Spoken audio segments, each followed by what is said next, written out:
Hey everyone, welcome to my YouTube channel eagle Ayaan chart. दोस्तों, आज की इस रिकॉर्डिंग सेशन का मेन थीम रहेगा कि हमको मार्केट को, जो हम लोगों ने कल की वीडियो में बात की कि मार्केट किस हिसाब से अपर रेंज तय करेगा और कैसे कैसे तय करेगा, उसके साथ उसके चलने वाले पॉइंट्स क्या रहेंगे, किसके माध्यम से वो चलेगा, उन पे बात की थी। अब थोड़ा सा चूँकि कल वीडियो लंबा हो रहा था, इस वजह से ये पॉइंट्स हम उसमें कंक्लूड नहीं कर पाए। तो अब हम लोग चलते हैं यहाँ पर आज के सेशन में, जो सेक्टर एनालिसिस है, जिनके दम पर हमारा निफ्टी बैंक निफ्टी परफॉर्म करते हैं, उस पर हम लोग बात करते हैं। तो जब उस पर बात करेंगे तो चीज़ें आपको समझ में आएंगी कि किस तरह से कौन कौन सा किसके किसके दम पर, किस सेक्टर के दम पर निफ्टी ऊपर जाएगा, किस दम पे रुकेगा, कौन रोकेगा, कौन खींचेगा, कौन ऊपर ले जाएगा। तो सबसे पहला जो हमारे लिस्ट में लगा है यहाँ पर, निफ्टी फार्मा का सेक्टर। जैसा कि आप देखेंगे फार्मा के सेक्टर में, तो ये निफ्टी फार्मा का चार्ट है और निफ्टी फार्मा के चार्ट में जब आप देखेंगे तो ये रहा आपका,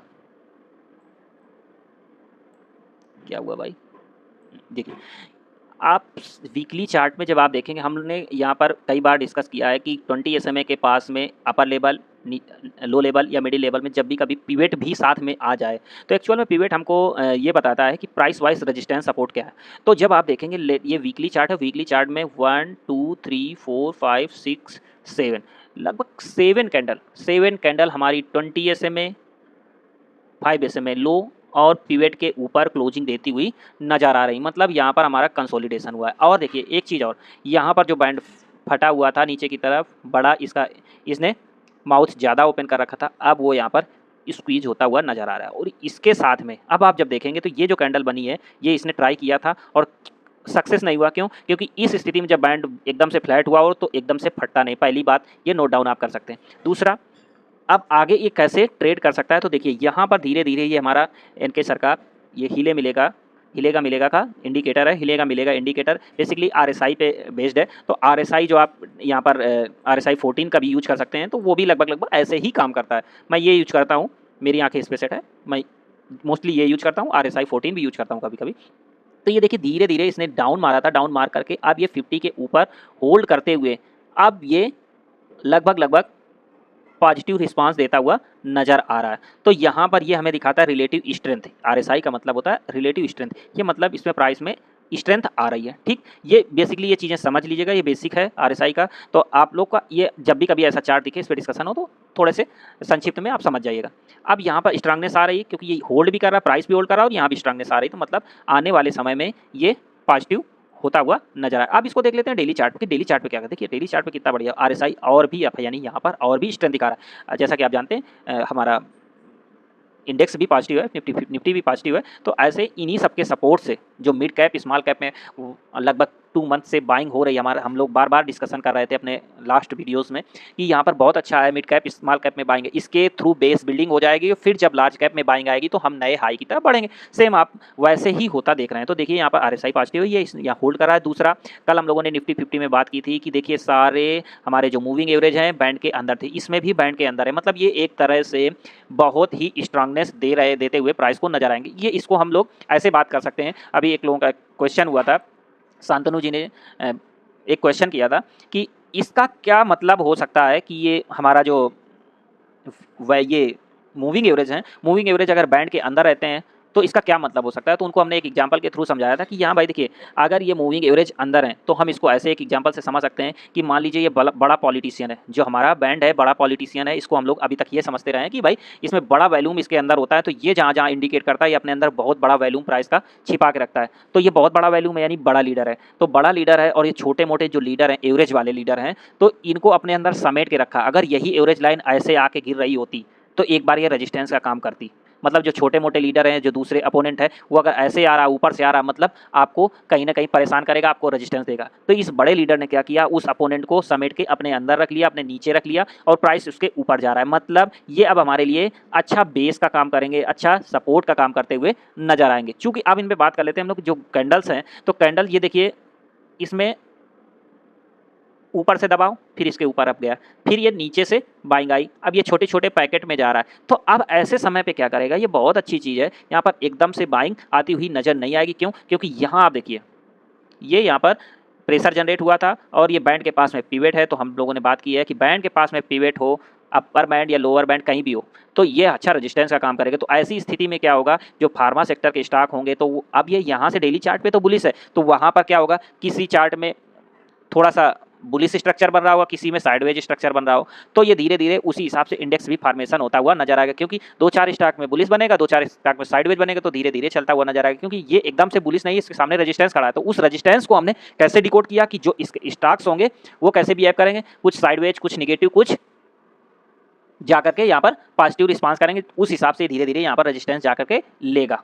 ठीक, अब हम आते हैं यहाँ पर एफएमसीजी में। एफएमसीजी में जैसा कि आप लोग देख पा रहे हैं, यहाँ पर वीकली अगर आप लोग देखेंगे, पहले मंथली देख लीजिए। मंथली में आप देखिए यहाँ पर कि ये जो आरएसआई है इसका 50 के अराउंड ये रोल करता हुआ नजर आया है। अब ये 5 समय लो के नीचे क्लोजिंग के बाद हाई, लो पे क्लोजिंग दिया, फिर हाई को टच किया, फिर से हाई को टच किया।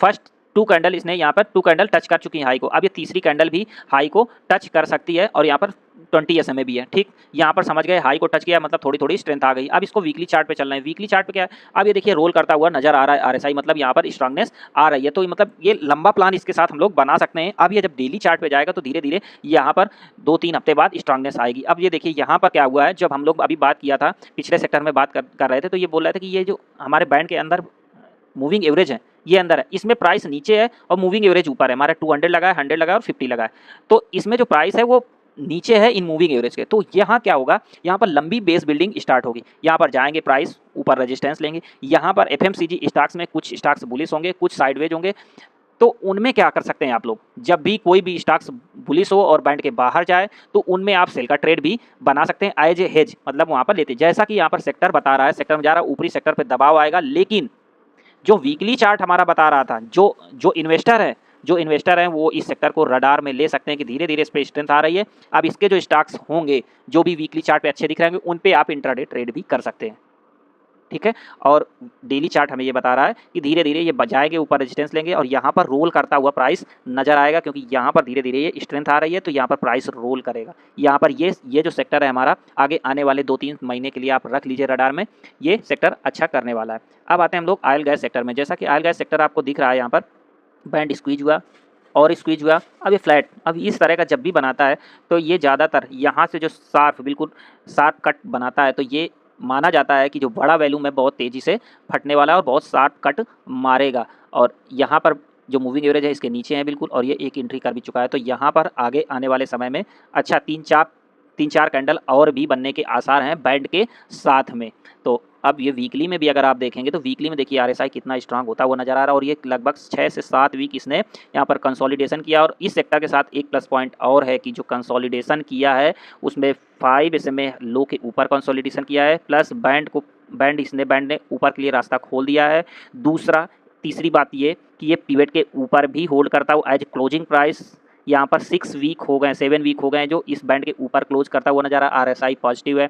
दूसरी बात ये है, ऊपर जाने के लिए इसके पास स्कोप है। इस केस में ज़्यादातर क्या होता है, जब ये बैंड फट गया और ऊपर बहुत प्राइस है जो इसका हाई बना है, तो वो और लगभग ये 20 SMA जहाँ पर भी फ्लैटिस हुआ हो, एक बार वो वहाँ पर हम लोग एक रेजिस्टेंस, पहला टारगेट या पहला रेजिस्टेंस मान सकते हैं यहाँ से, कि उस लेवल तक जाने की स्थिति में रहेगा। ऐसे समय पे क्या करेंे, जो भी अच्छे स्टॉक्स हैं, जो लार्ज कैप और मिड कैप के स्टॉक्स हैं इस सेक्टर के, उनको टारगेट करेंगे और इंट्राडे में उनमें अच्छा मूव आता है, या आप इक्विटी कर सकते हैं या फिर यहाँ पर आप लोग अपने रिस्क क्षमता के अनुसार ऑप्शन और फ्यूचर में जा सकते हैं। ऑयल गैस का BPCL का चार्ट अभी तो फिलहाल में अच्छा दिख रहा है, कोई रिकमेंडेशन नहीं है, बट आप लोग चेक कर लीजिएगा, आप जैसे हिसाब से आप प्लान कर सकते हैं। रियल्टी सेक्टर जो लेटेस्ट में हमारा सेक्टर चला है, तो आप देखिए जब भी बैंड फटा है, पिवट भी है, और यहाँ पर एक बार 5 SMA हाई के नीचे क्लोजिंग दी है, तो यहाँ पर क्या करेगा, अब ये सेक्टर चूंकि पहले चल चुका है तो अब ये रेस्ट कराया जाएगा। हमने कहा बात बैलेंसिंग की कि भाई हर सेक्टर बिल्कुल बुलिश हो जाएगा तो फिर क्या एक ही बार में मार्केट को अप एंड अप किया जाएगा, क्या नहीं,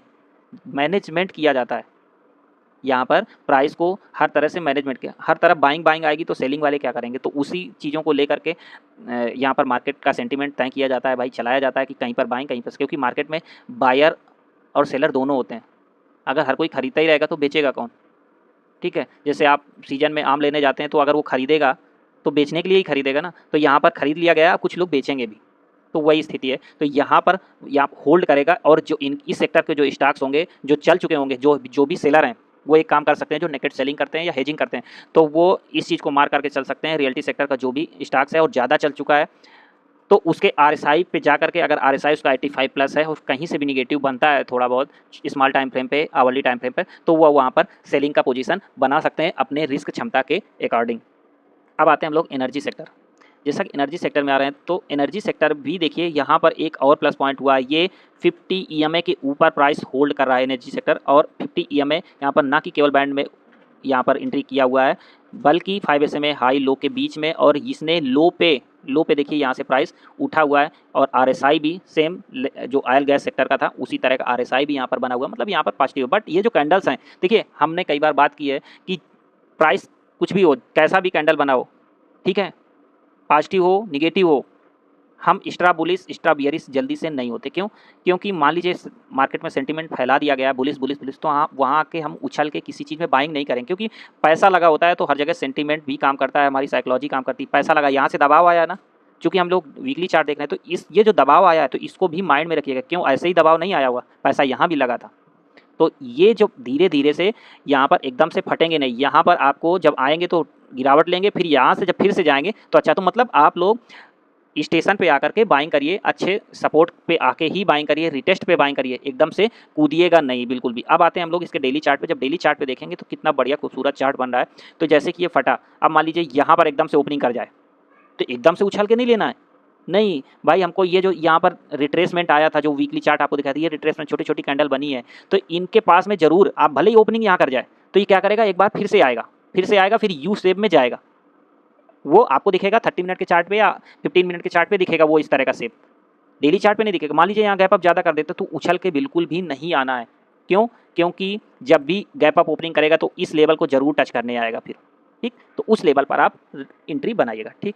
अब आते हैं हम लोग ऑटो सेक्टर पे। ऑटो सेक्टर पे जैसा कि देख रहे हैं, जब भी कभी भी ये रजिस्टेंस के पास में प्राइस इस तरह की कैंडल बन जाए तो थोड़ा सा बिल्कुल आप अपनी पोजीशन को अग्रेसिव मत कीजिएगा। जैसा कि आप लोग देख पा रहे हैं 5 SMA लो हाई, यहाँ पर क्या हुआ है, ये मोटा हुआ, मोटा देखिएगा, दोनों मोटा है, फिर पतले होते जा रहे हैं। अब ये बिल्कुल पतले हो रहे हैं, मतलब साफ ऊपर की तरफ जा रहे हैं, बट इनके बीच का गैप बिल्कुल ध्यान से देखिएगा आप, इनके बीच का गैप जो पतला हो रहा है, तो ये क्या करेगा, एक तरह से रस्सी जैसी होती है, तो रस्सी क्या करता है, जब टाइट हो जाती है फिर वो ढीली होती है, तो अपना जो ग्रिप है ना, वो बिल्कुल एकदम से अपने भार को नीचे गिराती है। तो अब ये क्या कर रहा है, अब ये टाइट हो रही है, ये यहाँ से टाइट हो रही, तो ये प्राइस यहाँ पे टाइट होगा मीन्स यहाँ पर कंसोलिडेट करेगा। इतनी जल्दी अगर प्राइस जाएगा तो ये बड़ी सी जो बियरिश कैंडल बनी थी, इतनी जल्दी वॉल्यूम इतना आने वाला नहीं है। तो यहाँ पे ध्यान रखिएगा, ऑटो सेक्टर में किसी भी जो लार्ज कैप हैं उनमें पोजीशन बनाते समय याद रखिएगा, जो भी आपके पास आए, प्रॉफिट आए, उसको बुक करते चलिएगा टाइम टू टाइम, बहुत लंबा मत जाइएगा, क्योंकि बुलिश तो जरूर है, बट यहाँ पे जिस समय खड़ा हुआ है, तो यहाँ पर जो 5 SMA हाई लो कंडीशन बनाता है, वो क्या करता है, वो प्राइस को खींचता है। हो सकता है उसी दिन बिल्कुल नीचे लाए, अगले दिन लेके जाए, तो जो भी छोटा मोटा प्रॉफिट आए उसको बुक करते जाइएगा। नेक्स्ट अब हम लोग चलते हैं IT सेक्टर पे। IT सेक्टर पे जब आप चलेंगे तो IT सेक्टर का जो भी अभी तक में RSI का चार्ट दिखा है, सबसे वीक लगभग यही दिखा है, इसी IT सेक्टर का चार्ट। और IT सेक्टर जब और भी सेक्टर काम करने लग जाएंगे तो उनके साथ में काम करेगा धीरे धीरे। ये अब क्या है, जिस तरह से बैंड इसने मोटा बनाया है, मोटा बनाने के साथ अब ये थोड़ा सा और नीचे आएगा, ये इससे टकराएगा, फिर ये इस तरह से पतला होगा, तो ये कंसोलिडेशन फेज में जाएगा, कंसोलिडेशन टू निगेटिव फेज, मतलब यहाँ पर रेंज बाउंड फेज में जाएगा, बहुत ज़्यादा नीचे भी नहीं और बहुत ज़्यादा ऊपर भी नहीं, ऊपर के चांसेस कम ही लग रहे हैं। तो इसके जो स्टॉक्स होंगे तो आप उनको थोड़े दिन के लिए अवॉइड कीजिएगा। और डेली चार्ट पे जब आप चलेंगे तो देखिए यहाँ पर RSI डाउन की तरफ भी बना हुआ है, तो यहाँ पर क्या है कि बहुत ज़्यादा कंसोलिडेशन उस हिसाब से नहीं हुआ जिस हिसाब से अभी लेटेस्ट में हम लोगों ने यहाँ पर सेक्टर एनालिसिस किया था, और चार्ट भी बहुत ज़्यादा कन्विंसिंग नहीं है, ठीक है। अब आते हैं हम लोग मीडिया पे जैसा कि हम लोग बात करेंगे तो यहाँ पर देखिए ये निगेटिव हल्का सा नीचे की तरफ है जरूर, लेकिन ये रोल कर रहा है, यहीं पर रोल कर रहा है, मतलब यहाँ पर कुछ ना कुछ लेटेस्ट में हो रहा है, ठीक है। प्राइस यहाँ पर होल्ड कर रहा है, 200 भी अंदर है, और यहाँ से नीचे बैंड को कवर अप करते हुए ये हमारा जो मूविंग एवरेज है बैंड को कवर अप दे रहे हैं यहाँ से। अब आते हैं इसके वीकली चार्ट पे। जब वीकली चार्ट पे आप चलेंगे तो वीकली चार्ट पे जब देखेंगे कि यहाँ RSI तो अच्छा हो रहा है, ठीक है, और यहाँ पर 4-5 वीक होल्ड कर लिया है। ऊपर स्पेस कितना बन रहा है, हम लोगों ने अभी बात की थी कि जब मूविंग एवरेज अगर ऊपर से आए तो हमारे लिए अपोनेंट का काम करेंगे। तो जो मीडिया सेक्टर है, इसके स्टॉक्स देखिए, यहाँ पर सेक्टर एक बार रजिस्टेंस लेना ही लेना है, ठीक है।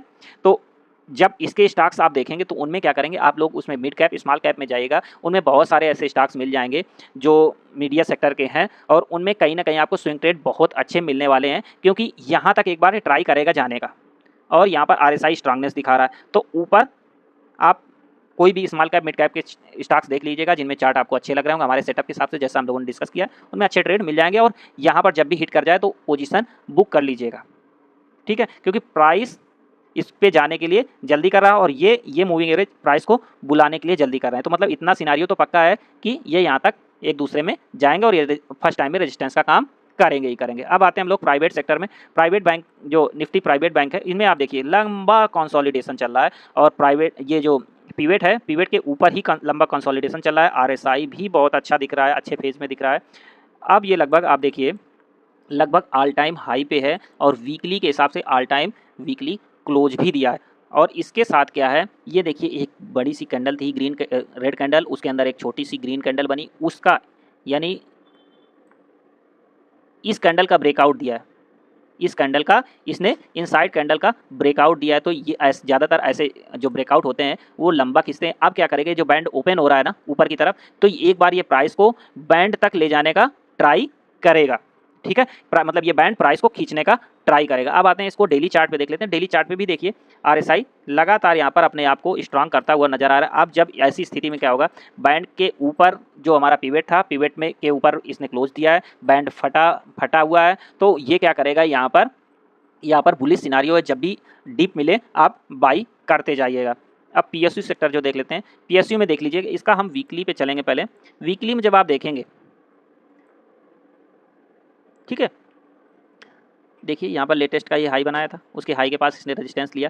अब बैंड के पास में पिवेट है, 5 SMA लो है, 5 SMA लो से इसने बैक किया है। RSI भी हमारा पॉजिटिव है। ये अच्छी चीज़ हुई कि यहाँ पर RSI बहुत ज़्यादा ऊपर नहीं गया, हीट होने से पहले इसने आराम से अपने आप को एवरेज कर लिया, और प्राइस ने भी बढ़िया एवरेज कर लिया। तो PSU सेक्टर जो दिख रहा है आपका, यहाँ से अभी पॉजिटिव दिख रहा है। अब आप देखिए PSU क्या किया है इसने, ये सारे मूविंग एवरेज यहाँ पर आके खड़े हो गए हैं, और 5 SMA हाई यहाँ पर 20 SMA पे खड़ा होगा। ऊपर से ये जो कैंडल्स बनी है उनका प्रेशर जनरेट हो रहा है, तो इसका मतलब ये है कि ऊपर से हमें थोड़ा सा यहाँ पर इस रेंज पर कंसोलिडेशन चाहिए, इस रेंज पर कंसोलिडेशन चाहिए। इसको थोड़ा सा हम लोग डेली चार्ट पे भी देख लेते हैं, सॉरी आवरली चार्ट। तो यहाँ पर उस रेंज पर, इस रेंज पर ये जो बैंड बन रहा है ना, तो यहाँ कंसोलिडेशन चाहिए। जब कंसोलिडेशन यहाँ बन जाएगा तभी तो कुछ सेक्टर जो हमारे अभी पॉजिटिव है उनकी वजह से निफ्टी ऊपर जाएगा, और ये कंसोलिडेशन फेज में जाएंगे, तभी तो चीज़ें मैनेज करके चलेंगी ना। अब उन सब चीज़ों को पॉइंट को ऐड करिएगा। अभी तक हमारा ओवरऑल सिनारियो बुलिश ही है, उसके और भी कुछ पॉइंट्स आपको हम बताएंगे, कुछ दूसरे माध्यम से आपको ले चलेंगे।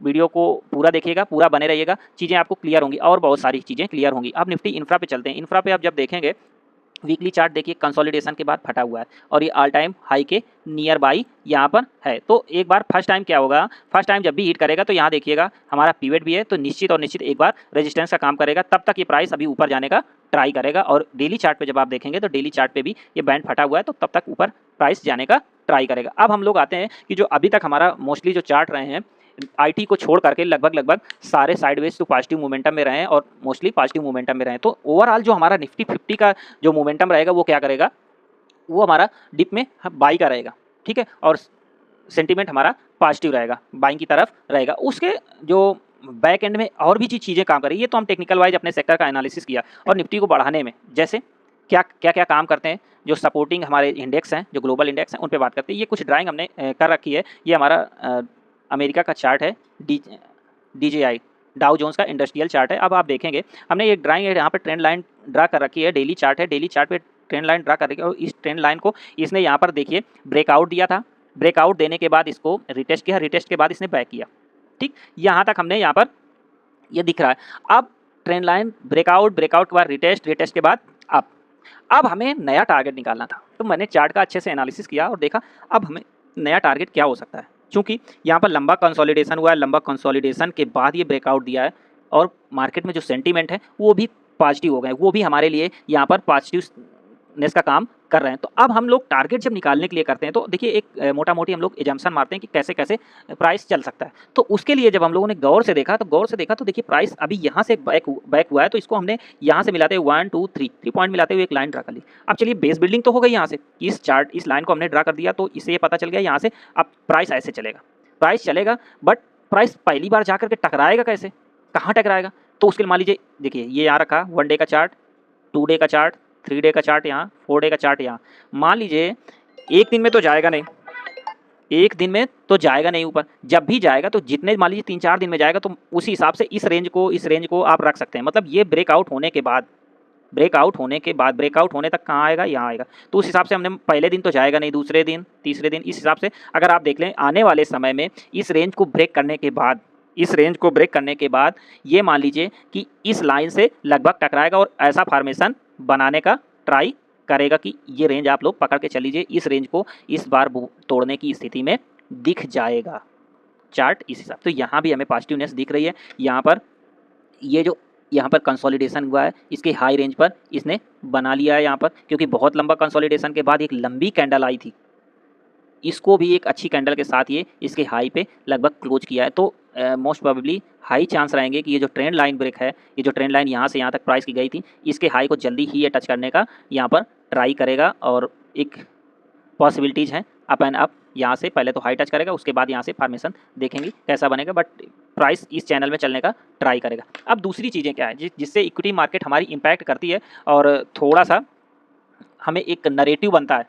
एक नरेटिव ये है कि जब भी कभी मार्केट ऊपर नीचे ज़्यादा करता है तो लोग क्या है सेफ एंड की तरफ जाते हैं, मतलब सेफ हैंड पे जाएंगे जिससे हमारा पैसा बना रहे। चूँकि लोगों के पास पैसा है तो कहीं ना कहीं इन्वेस्ट जरूर करेंगे, इस चीज़ को आप लोग मतलब आप माइंड में रखिएगा। जिनके पास पैसा है वो बैंक में रख के क्या करेंगे, ज़्यादातर सोच यही है कि हम लोग इन्वेस्ट करेंगे। इन्वेस्टर है तो इन्वेस्ट करेगा, और इक्विटी में नहीं तो कमोडिटी में करेगा, कमोडिटी में नहीं तो करेंसी में करेगा, कहीं ना कहीं करेगा, क्योंकि वो इन्वेस्टर है, माइंडसेट से ही इन्वेस्टर है। तो साइकोलॉजी अभी तक ये नरेटिव बना है कि जब भी कभी मार्केट में उथल पुथल होता है तो सेफ हैंड की तरफ लोग जाते हैं, मतलब सिल्वर और गोल्ड की तरफ लोग ज़्यादा भगते हैं।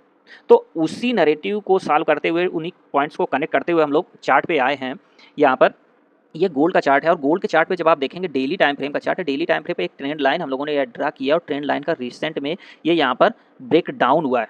तो इससे क्या पता चल रहा है कि अभी फियर गोल्ड डाउन जाने से ये एक नैरेटिव निकाल रहे हैं। मैं अपना व्यू शेयर कर रहा हूँ आप लोगों के साथ कि मैं एक ये नैरेटिव निकाल रहा हूँ कि यहाँ मार्केट में थोड़ा सा डर कम हुआ है, क्योंकि जब डर होता है तभी लोग इस पर इन्वेस्टमेंट की तरफ जाते हैं।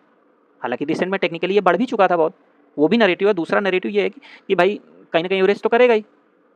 अब जब यहाँ पर ये ब्रेक डाउन हो रहा है तो मतलब इक्विटी के लिए फ़ायदा है, तो कम से कम अगर ये ब्रेक हो रहा है तो इस रेंज को तो पहला रेंज पकड़ेगा ही। यहाँ से मतलब $100 का यहाँ पर ड्रॉप डाउन आना लगभग तय है, ठीक है। यहाँ से 100 पॉइंट का ड्रॉप संभव है। अब आते हैं सिल्वर की तरफ। सिल्वर में जब ये ट्रेंड लाइन ड्रा करते हैं हम लोग, ये 1 2 3 पॉइंट मिला करके, तो अब ये लगता है जो चीज़ गोल्ड ब्रेक कर चुका है, हो सकता है ज़्यादा चांसेस हैं कि यहाँ पर ये जो प्राइस रेजिस्टेंस मान लीजिए यहाँ पर बना था उसको ब्रेक करके ऊपर, तो ये रेंज अगर यहाँ पर पकड़ता है इस रेंज को तो ये ट्रेंड लाइन ब्रेक करेगा। ट्रेंड लाइन ब्रेक करेगा तो इस रेंज पे आने का एक बार ट्राई करेगा। पहला तो ट्रेंड लाइन तक आने का मोस्टली चांसेस हैं कि ट्रेंड लाइन तक आएगा, मतलब अगला दिन 1 2 दिन 3 दिन ये ट्रेंड लाइन पर आने वाला है। तो यहाँ से एक पॉजिटिव सेंटीमेंट हमारे मार्केट के लिए हो गया, इक्विटी मार्केट के लिए। ये ऑलरेडी ब्रेक कर चुका है तो ये भी हमारे लिए पॉजिटिव है। दूसरा, जैसे कि आप लोग जानते हैं कि यहाँ पर हम लोग बहुत बड़े बायर हैं क्रूड ऑयल के, और क्रूड ऑयल जब अप होता है तो उसका सीधा इम्पैक्ट हमारे मार्केट पे आता है, डाउन होता है तो सीधा इम्पैक्ट। और पिछले दिनों में क्रूड ऑयल में बहुत भारी यहाँ पर ड्रॉप डाउन आया है। तो इससे इम्पैक्ट ये हुआ कि जैसे ट्रांसपोर्टेशन से ही सारी चीज़ें एक जगह से दूसरी जगह पहुँच रही हैं, तो जो ट्रांसपोर्टेशन कास्ट है वो ही डाउन आ रहा है। तो जब वो चीज़ डाउन आ रहा है और हम लोग अपने व्हीकल में जो यूज करते हैं उसमें भी ड्रॉप डाउन आएगा, तो इसमें क्या होता है हमारे सीधा जीडीपी पे इम्पैक्ट आता है कि जब भी क्रूड ऑयल अप और डाउन होता है। तो इस बीच में बहुत ज़्यादा डाउन आया तो उसका सीधा इम्पैक्ट हमारे पर आया है कि हमको वो चीज़ पॉजिटिव वे में लेके जा रही है और हमारे मार्केट को उससे सीधा प्रॉफिट होता हुआ नजर आया। तो अब आप जब देखेंगे, अब हमने बात कर ली सेंटीमेंट की, अब हम लोग बात करेंगे सीधा किस पे, टेक्निकल की। टेक्निकल क्या कहना चाहते हैं, हमने नैरेटिव तो सेट कर लिया अपने दिमाग में, ठीक है। और वो नैरेटिव कैसे क्या काम करते हैं वो अब हम लोग चार्ट में भी बात कर लें थोड़ा सा, कि चार्ट भी तो कुछ बोलेगा भाई। जैसे कि ये वीकली टाइम फ्रेम का चार्ट है, वीकली टाइम फ्रेम में बड़ी सी कैंडल एक आई है, और हमने ये ट्रेंड लाइन यहाँ पर आप डेली चार्ट पे जब देखेंगे तो एक ट्रेंड लाइन आपको क्लियर कट बनती हुई नजर आएगी, उसको प्राइस फॉलो कर रहा है। देखिए ये 1 2 3 तीसरी जगह पर अब ये रुका हुआ है। तो ऐसे जगह पे क्या करता है, ऐसी जगह पे क्या करता है, अब आपको एक एग्जांपल हम दिखाते हैं। आप ये देखिए ट्रेंड लाइन के पास में कैसी कैंडल फॉर्मेशन हुई थी गोल्ड में, आप देखिए इस तरह से कैंडल फॉर्मेशन हुई थी, सेम कैंडल लगभग फॉर्मेशन हो रही। तो ज़्यादातर इसके चांसेस रहेंगे कि यहाँ से, चूंकि ये भी एक आप देखेंगे ये प्रीवियस में हमारा एक अच्छा सपोर्ट का काम करता हुआ नजर आया था। देखिए यहाँ से बार बार गया था, यहाँ से गया था, यहाँ से गया था, यहाँ से बहुत बार बार गया था। अब चूंकि उसी जगह पे आया है, उसी जगह पे प्राइस आ गया है, तो अब क्या करना चाहिए प्राइस में? क्योंकि बड़ा सपोर्ट रहा है, उसके पास फिर से आया, तो एकदम बड़े सपोर्ट से ये नहीं है कि एकदम फिर से भाग जाएगा, क्योंकि रिसेंट में बहुत ज़्यादा डाउन आया। यहाँ गैप अप के साथ गया था, ये प्राइस गैप बनाया, फिर गैप डाउन के साथ में ही, मतलब ये स्पेस बहुत ज़्यादा यहाँ पर छोड़ा गया, दोनों बार में छोड़ा गया, ऊपर जाने पे भी नीचे जाने पर। और हम लोग प्राइस गैप की बात कर चुके हैं अपने जो पुराने वीडियो उनमें बात कर चुके हैं, प्राइस गैप बहुत अच्छा इफेक्टिवली काम करते हैं। तो इनको आप माइंड में रखिए कि जाते में भी गैप बनाया, आते में भी गैप बनाया, मतलब ये अच्छा रेजिस्टेंस का काम करने वाला है। अब हमारी चीज़ें कनेक्ट करने का प्रयास करिएगा। हमारे लिए ये ब्लू लाइन चूँकि वीकली में अच्छा सपोर्ट रेजिस्टेंस का काम करती नजर आ रही है, तो यहाँ पर सपोर्ट का अच्छा काम कर सकती है, ठीक है। दूसरा, ये इतना ऊपर गया, नीचे फिर गैप डाउन के साथ ही नीचे आया, मतलब निगेटिव इम्पैक्ट। अब ये सपोर्ट करती हुई नजर आएगी और ये ट्रेंड लाइन से दिख रहा है कि ऊपर करती हुई नजर आएगी। अब क्या होगा, प्राइस यहाँ पर निश्चित और निश्चित ऊपर नीचे करेगा और एक नीचे रेंज में रहेगा। रेंज बनाने का जब दोनों एक पॉजिटिव और नेगेटिव सेंटीमेंट बन रहे हैं, यहाँ पर सेंटीमेंट क्या है कि अब इतना डाउन के बाद ये डाउन है, मतलब गैप डाउन के साथ नीचे आ रहा है, मतलब निगेटिव है। बट ये ट्रेंड लाइन पे आके रुका है, मतलब ये पॉजिटिव है। ये ऐसे ट्रेंड लाइन में भी जा सकता है, पॉजिटिव है। तो दोनों जब पॉजिटिव निगेटिव मिलेंगे तो क्या तैयार होगा, यहाँ पर तैयार होगा क्या, साइडवेज वाला सिस्टम। जब ये साइडवेज रहेगा तो मतलब हमारे मार्केट को स्थायित्व देता हुआ नजर आएगा। तो अब आप लोग पॉइंट को डिकोड करिए, gold down, silver going to down और क्रूड ऑयल यहाँ पर साइडवेज टू निगेटिव, ठीक। तो आप लोग यहाँ पर बिल्कुल ध्यान रखिए, ये सारे नैरेटिव, सारी तीनों चीज़ें हमको हमारे मार्केट के लिए पॉजिटिवनेस दिखाती हुई नजर आ रही हैं। इसी वजह से हम लोग यहाँ पर बात कर रहे हैं कि यहाँ पर हम मार्केट में अप एंड अप जाने के लिए रेडी हैं। बशर्ते जो कुछ भी स्टॉक्स हैं, अब स्टॉक्स पे ध्यान देंगे तो सेक्टर वाइज स्टॉक्स पे ध्यान देंगे और उनमें भी सिलेक्टिव पे ध्यान देंगे। कुछ में एकदम से बूम आएगा, एकदम से तो उनमें प्रॉफिट आए तो प्रॉफिट बुक करिए, और कहीं भी अगर नीचे आए तो उनमें आप अपने रिस्क क्षमता के अनुसार उन पर बने रहिए और ट्रेड प्लान करिए। तो ऐसे ही आपका आज का सेशन आप लोगों को कैसा लगा कमेंट के माध्यम से ज़रूर बताइएगा। वीडियो लंबा ज़रूर है लेकिन बहुत इन्फॉर्मेटिव है, चीज़ों को आपके जो सोचने का नज़रिया है उसको ब्रॉड करेगा। तो ऐसे ही मिलते हैं नेक्स्ट वीडियो में। Thanks for watching, thanks for your support. जय हिंद, जय भारत।